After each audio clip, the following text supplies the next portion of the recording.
Zeruzu. Ndakunda amasebu. Amasebu. You think say they wise? Nzago tuza mu gishanga. Urashize none mu gishanga.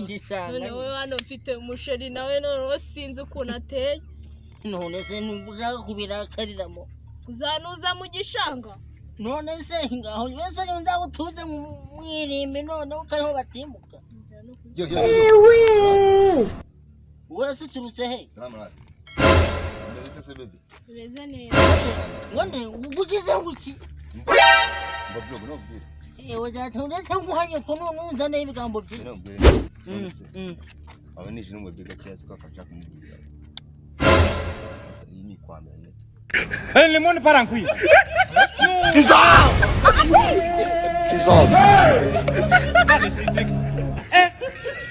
Urukundo se bitanga.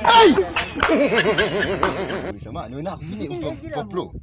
Giye kumutama kantu urumva. We ariko uratinda. Ntago ninda bro. Urabizi kunashira wanje cyangwa dukora imvi na imvi mukanya. Ntari binye ntago ninda. Ewe. Akumwaro bayitonze.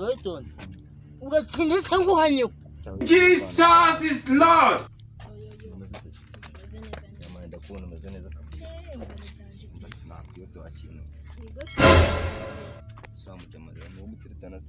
Shaka mukiritana. Kunyine ibintu bari kumbwira mba numva nazi. Ikintu kizima. Ikintu kizima wowe umva.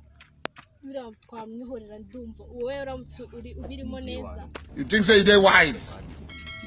Urumva none ukumuteye balayiwa nabaho nabwo rwambere bonye mu byo danje uragaragara neza nta gukina makeup fresh.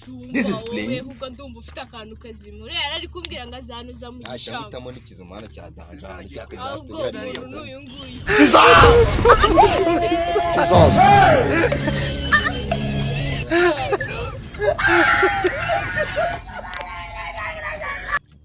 cyaza Vana abaho kabisa. Mbonye umukobwa mwiza. Noneho kuri nyashi wala urarinze fu.